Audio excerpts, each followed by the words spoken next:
La décision est tombée comme un coup de tonnerre. Au moment où les attaques au Mali secouaient déjà toute la région du Sahel, les autorités du Burkina Faso, sous la direction d'Ibrahim Traoré, ont choisi de frapper, non pas seulement sur le terrain sécuritaire, mais sur un front beaucoup plus sensible, le front de l'information. Certaines chaînes étrangères sont immédiatement suspendues. Le message est brutal. Pour Ouagadougou, il ne s'agit plus seulement de montrer des images, de commenter des explosions ou de répéter des bilans. Il s'agit de savoir qui contrôle le récit au moment où la peur peut se propager plus vite que les groupes armés eux-mêmes. Car le vrai choc n'est pas uniquement dans l'attaque. Le vrai choc est dans la manière dont l'attaque est racontée. Des images venues du Mali circulent. Gao, Kidal, Tombouctou, Mopti deviennent des noms chargés de tension. Les routes commerciales se bloquent. Les convois ralentissent. Les habitants observent les nouvelles avec inquiétude. Et, dans cette succession de reportages, une impression dangereuse se forme: les groupes armés avancent. Les États reculent. C'est précisément cette impression que le pouvoir burkinabé veut casser. Selon les autorités, une grande partie des reportages internationaux met l'accent sur l'efficacité des attaques, leur répétition, leur propagation géographique, mais les ripostes, les patrouilles, les coordinations régionales et les mesures de protection restent beaucoup moins visibles. Résultat, le public ne reçoit pas seulement une information, il reçoit une sensation de déséquilibre. Et dans une région fragile, cette sensation peut devenir une arme. Un commerçant qui croit que la menace progresse sans frein suspend ses activités. Une famille qui pense que l'État perd le contrôle prépare son départ.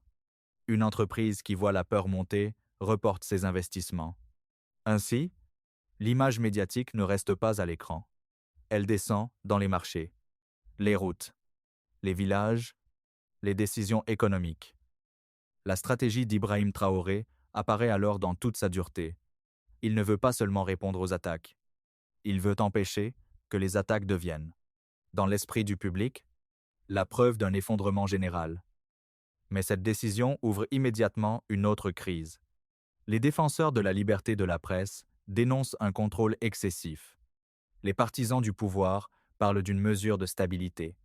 Entre ces deux lectures, une question domine désormais tout le débat. Ibrahim Traoré protège-t-il la population contre une perception déformée? Ou prend-il le risque de verrouiller le récit public? Cette question va peser sur chaque mouvement suivant.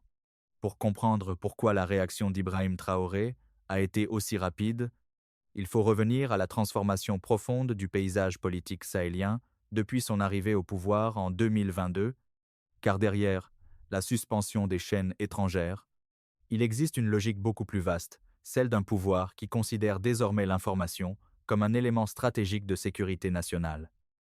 Depuis plusieurs années, le Sahel vit sous pression permanente.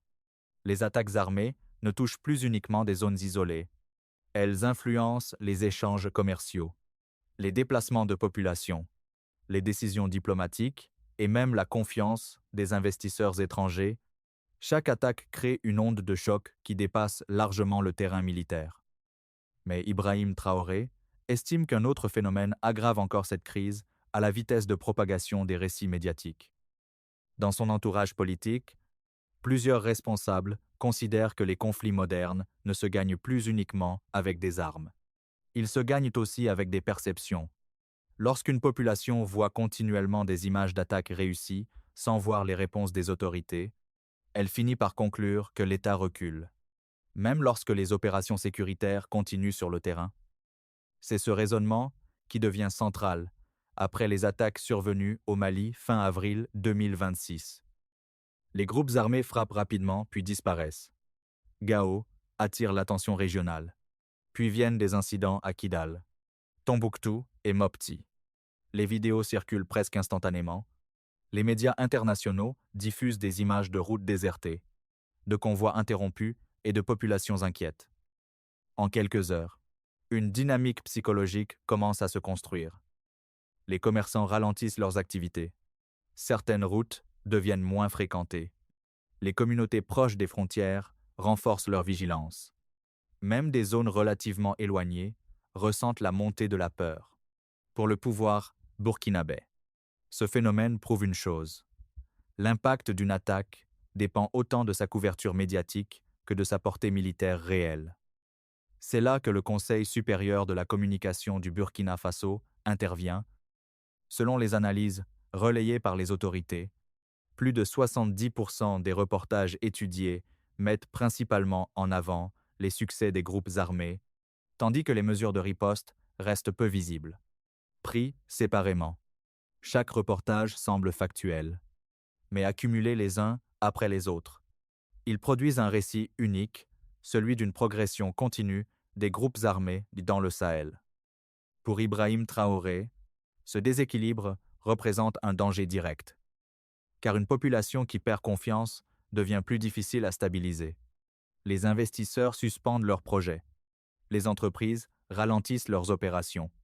Les habitants commencent à modifier leur comportement quotidien. L'économie locale subit immédiatement les effets de cette peur cumulative. Dans plusieurs villes proches des zones de tension, la demande de sécurité privée augmente rapidement. Certaines familles envisagent même des déplacements temporaires. Les autorités observent alors un phénomène inquiétant, la perception de la menace progresse parfois plus vite que la menace elle-même. Le pouvoir burkinabé décide donc d'agir avant que cette perception ne se transforme en crise régionale incontrôlable. Mais cette stratégie provoque immédiatement une fracture politique. D'un côté, les soutiens d'Ibrahim Traoré affirment qu'un État doit empêcher la diffusion d'un récit capable d'affaiblir la stabilité nationale. Selon eux, montrer uniquement les attaques, sans montrer les réponses sécuritaires, revient à amplifier psychologiquement la puissance des groupes armés. De l'autre côté, les critiques dénoncent une dérive dangereuse. Ils accusent le gouvernement de vouloir contrôler l'information pour protéger son image politique. Selon eux, limiter certaines diffusions ouvre la porte à une réduction progressive de la liberté médiatique dans toute la région. Cette confrontation révèle alors une réalité beaucoup plus profonde au Sahel. La guerre ne se joue plus uniquement sur les routes désertiques ou dans les villages isolés. Elle se joue aussi dans les écrans, dans les récits et dans la capacité des gouvernements à influencer ce que les populations croient réellement. Et plus cette bataille de perception avance, plus la stratégie d'Ibrahim Traoré commence à transformer l'équilibre politique régional. La tension change brutalement d'échelle lorsque les attaques au Mali commencent à produire des effets en cascade dans toute la région sahélienne. Ce qui apparaissait d'abord comme une série d'incidents sécuritaires devient progressivement une crise de confiance généralisée.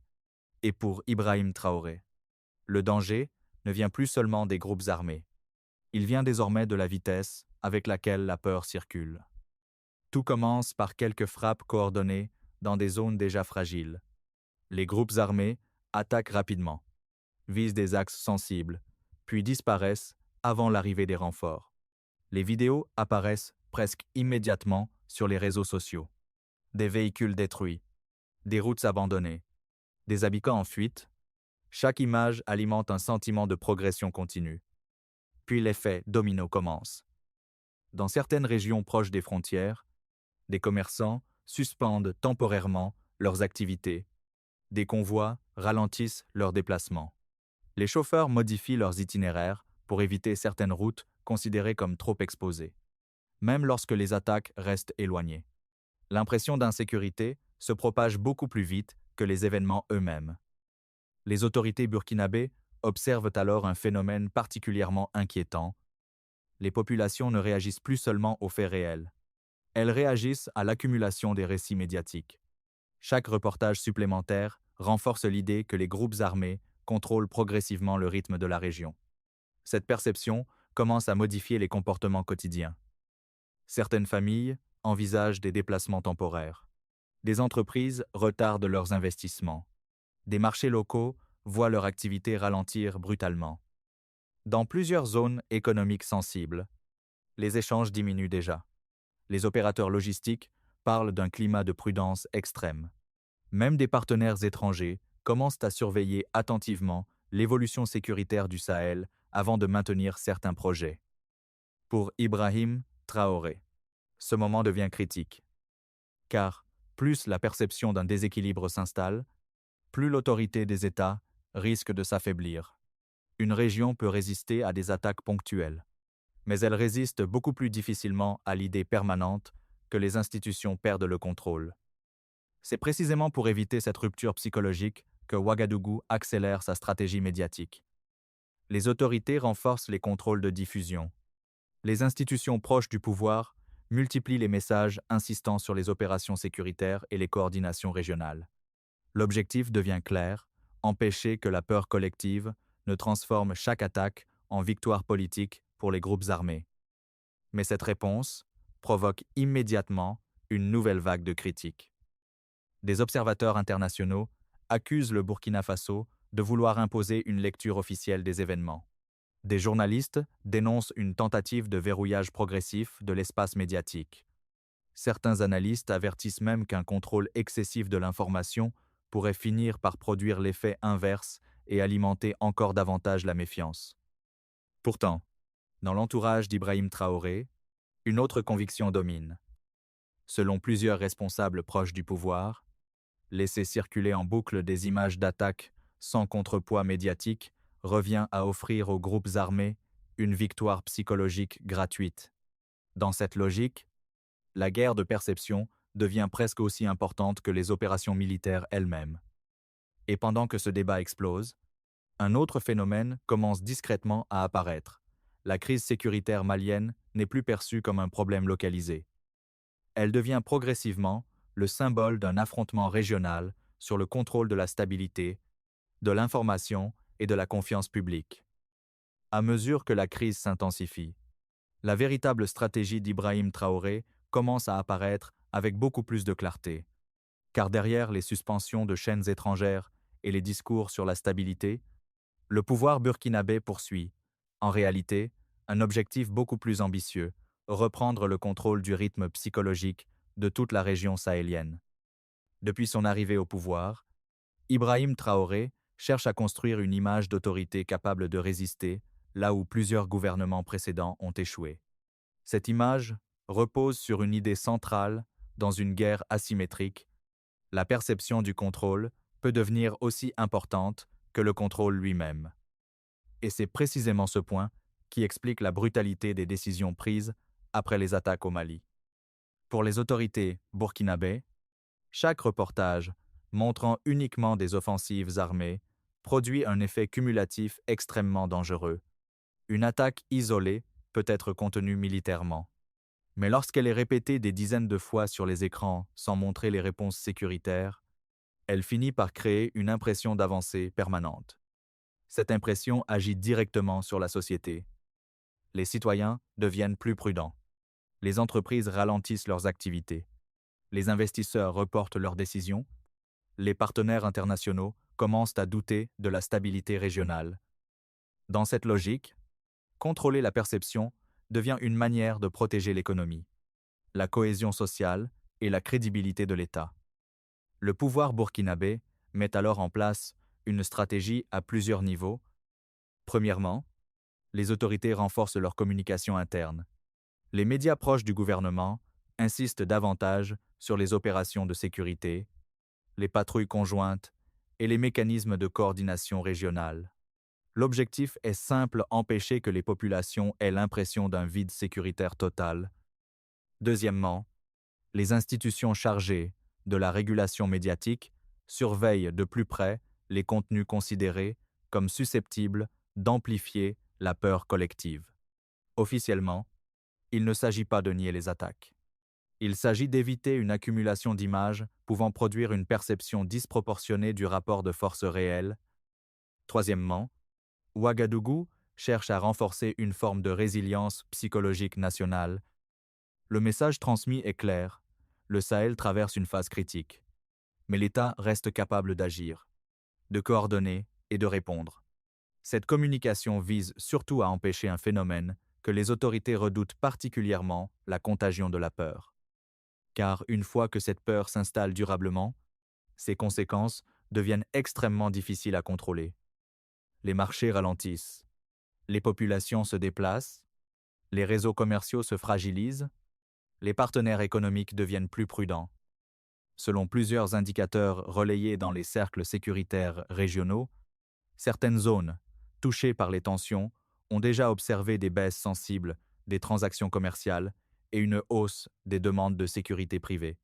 Pour le pouvoir burkinabé, ces réactions prouvent que la perception médiatique influence directement la réalité économique, mais cette stratégie soulève immédiatement une contradiction majeure. Les critiques du gouvernement affirment qu'aucun État ne devrait décider quelles images les citoyens ont le droit de voir. Selon eux, limiter certaines diffusions crée un précédent dangereux, car aujourd'hui, le contrôle est justifié par la sécurité. Mais demain, il pourrait être utilisé pour neutraliser des critiques politiques beaucoup plus larges. Ce débat devient alors explosif. D'un côté, les partisans d'Ibrahim Traoré soutiennent qu'un gouvernement responsable doit empêcher que des récits déséquilibrés aggravent une crise déjà fragile. De l'autre, les défenseurs de la liberté de la presse accusent le pouvoir de transformer progressivement la gestion sécuritaire en contrôle politique du récit national. Et plus cette confrontation avance, plus une réalité dérangeante apparaît. Dans le Sahel moderne, les gouvernements ne cherchent plus uniquement à contrôler les territoires. Ils cherchent aussi à contrôler les émotions collectives. La peur, la confiance, la stabilité psychologique deviennent des éléments stratégiques à part entière. C'est précisément pour cette raison que la réaction du Burkina Faso a été si rapide après les attaques au Mali. Pour Ibrahim Traoré, laisser une perception d'effondrement s'installer aurait été beaucoup plus dangereux que la polémique internationale provoquée par la suspension des chaînes étrangères. Mais cette stratégie comporte elle aussi un risque immense. Car lorsqu'un pouvoir commence à contrôler fortement le récit public, une question finit toujours par revenir. Jusqu'où peut-il aller au nom de la stabilité? Et dans cette région, déjà sous tension, cette question commence maintenant à inquiéter bien au-delà du Burkina Faso. Journal. Les conséquences commencent alors à dépasser largement le cadre sécuritaire initial. Ce qui était présenté au départ comme une réponse rapide aux attaques au Mali devient progressivement un test régional pour la stratégie politique d'Ibrahim Traoré, car chaque décision prise à Ouagadougou produit désormais des répercussions économiques, sociales et diplomatiques dans tout le Sahel. Le premier impact apparaît dans les échanges commerciaux. Dans plusieurs zones proches des corridors stratégiques, les opérateurs logistiques réduisent leurs mouvements. Certaines entreprises suspendent temporairement des livraisons jugées trop risquées. Les commerçants deviennent plus prudents, même lorsque les routes restent officiellement ouvertes. La perception du danger suffit à ralentir les flux économiques. Ce phénomène inquiète particulièrement les autorités burkinabées. Car, dans une région déjà fragilisée par l'instabilité, quelques semaines de ralentissement peuvent produire des effets durables sur les prix, l'emploi local et la confiance des investisseurs. Plusieurs acteurs économiques commencent alors à surveiller non seulement les attaques elles-mêmes, mais aussi la manière dont elles sont racontées dans les médias internationaux. Et c'est précisément là que la stratégie d'Ibrahim Traoré prend une dimension beaucoup plus large. Pour le pouvoir burkinabé, la bataille de l'information n'est plus seulement une question politique. Elle devient un outil de stabilité économique. Si les populations croient que les groupes armés avancent continuellement, les comportements changent immédiatement. Les investissements ralentissent. Les entreprises reportent leurs projets. Les familles réduisent leurs déplacements. Ainsi, même une perception exagérée peut produire des conséquences réelles. Dans certaines villes frontalières, les demandes de sécurité privée augmentent rapidement. Des communautés renforcent leurs mécanismes d'autoprotection. Plusieurs familles préfèrent éviter certains trajets. Les habitants commencent à adapter leurs habitudes quotidiennes autour d'un climat de tension permanent, mais l'effet le plus important apparaît au niveau régional. Les États voisins observent attentivement les choix du Burkina Faso. Certains gouvernements considèrent que la stratégie de contrôle médiatique d'Ibrahim Traoré pourrait devenir un modèle pour empêcher des crises psychologiques régionales. D'autres, au contraire, craignent qu'elle ouvre une phase de restriction progressive de l'espace médiatique dans tout le Sahel. Cette division devient visible dans les discussions diplomatiques. Plusieurs partenaires internationaux rappellent l'importance de la liberté de la presse. Mais dans le même temps, certains responsables sécuritaires reconnaissent discrètement qu'une diffusion massive d'images d'attaques peut effectivement amplifier la peur collective beaucoup plus vite que les opérations militaires elles-mêmes. Cette ambiguïté renforce encore la position d'Ibrahim Traoré, car le président burkinabé présente désormais sa stratégie comme une forme de protection psychologique nationale. Selon cette logique, il ne s'agit pas de cacher les crises. Il s'agit d'empêcher que les crises deviennent des outils de déstabilisation collective. Et plus cette idée progresse, plus elle transforme le débat régional. La question n'est plus seulement faut-il contrôler certaines diffusions. La véritable question devient comment un État peut-il maintenir la stabilité lorsque les récits médiatiques produisent parfois plus d'impact que les attaques elles-mêmes. Cette interrogation pousse plusieurs gouvernements sahéliens à revoir leur propre stratégie de communication. Des institutions sécuritaires renforcent leurs cellules médiatiques. Des campagnes de communication apparaissent pour rassurer les populations. Les autorités comprennent progressivement qu'une guerre moderne ne se joue plus uniquement avec des armes ou des soldats, elle se joue aussi avec des perceptions, des émotions et des récits capables de modifier le comportement de millions de personnes. Mais cette évolution ouvre un futur extrêmement incertain. Dans le scénario le plus favorable pour Ibrahim Traoré, les opérations sécuritaires et la stratégie de communication finissent par stabiliser progressivement la région. Les populations retrouvent une partie de leur confiance. Les flux économiques reprennent lentement. Les investisseurs considèrent que les États sahéliens ont repris l'initiative psychologique face aux groupes armés. Mais un autre scénario reste possible. Si les attaques continuent et que la population commence à percevoir les restrictions médiatiques comme un outil politique plutôt qu'un outil de stabilité, la confiance pourrait basculer brutalement. Dans ce cas, le contrôle du récit risquerait de devenir lui-même une nouvelle source de tension. Et c'est précisément ce risque qui commence maintenant à hanter toute la stratégie régionale du Burkina Faso. Au terme de cette crise, une réalité s'impose avec force. Le Sahel n'est plus seulement un champ de bataille militaire, il est devenu un champ de bataille psychologique où chaque image, chaque reportage et chaque décision politique peut modifier l'équilibre régional en quelques heures. Depuis le début des attaques au Mali, Ibrahim Traoré a choisi une stratégie risquée mais cohérente avec sa vision du pouvoir.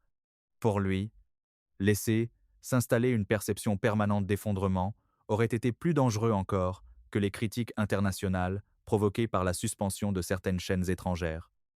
Toute la logique de son action repose sur cette idée centrale lorsqu'une population perd confiance. Les conséquences dépassent immédiatement le domaine sécuritaire. Les entreprises ralentissent. Les échanges commerciaux se fragilisent. Les familles modifient leur comportement. Les investisseurs deviennent prudents. Peu à peu, la peur finit par transformer toute la société. C'est précisément ce scénario que le pouvoir burkinabé a tenté d'empêcher, mais cette stratégie ouvre aussi une question beaucoup plus profonde. Jusqu'où un État peut-il contrôler le récit public au nom de la stabilité, car si la perception influence réellement la sécurité et l'économie, alors la gestion de l'information devient un instrument de pouvoir extrêmement puissant. Et c'est là que le débat devient explosif. Les partisans d'Ibrahim Traoré voient dans cette approche une réponse moderne à une guerre moderne. Selon eux, les groupes armés utilisent déjà la visibilité médiatique comme une arme psychologique. Dans cette logique, laisser circuler sans limite des images de chaos reviendrait à renforcer indirectement leur influence. Les critiques, au contraire, considèrent que cette méthode peut progressivement réduire l'espace du débat public et créer une dépendance dangereuse à l'information contrôlée par l'État. Ils craignent qu'au nom de la stabilité sécuritaire, les gouvernements sahéliens construisent peu à peu un système où le pouvoir décide seul de ce que les populations doivent croire. Entre ces deux visions, le Sahel entre dans une nouvelle phase historique. Une phase où la frontière entre protection nationale et contrôle du récit devient de plus en plus floue. Une phase où la confiance publique dépend autant des opérations sécuritaires que de la manière dont elles sont racontées. Une phase où les gouvernements comprennent que la guerre moderne se joue autant dans les esprits que sur le terrain.